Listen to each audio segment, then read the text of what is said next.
So once again, we've got a pivot table created. We've summarized data. All of this data is based on the sales data worksheet, those 400 plus records.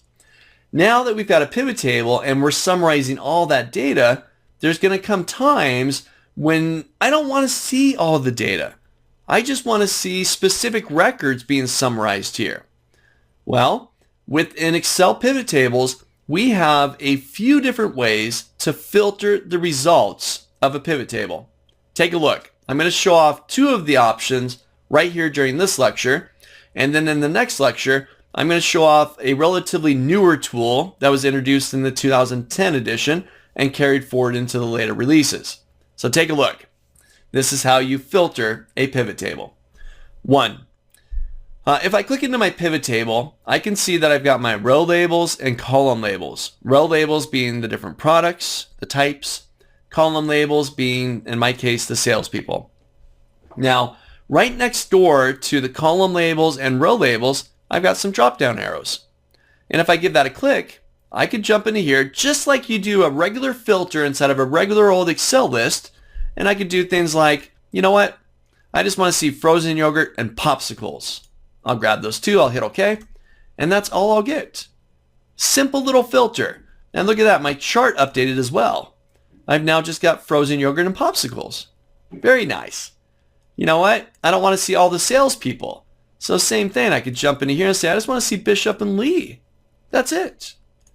And I've now filtered the results of my pivot table just through the column and row labels. And once again, my chart is updated. Now this is one method. Okay, so if you're familiar with running filters like we did back in an earlier section of this lecture, it's very similar here inside of your pivot tables. Now you do have another option.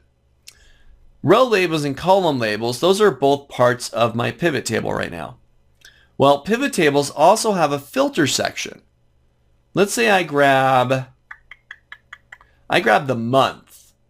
I'll grab month, drag that down into filters, and now my pivot table has an additional element where I can now filter by the month.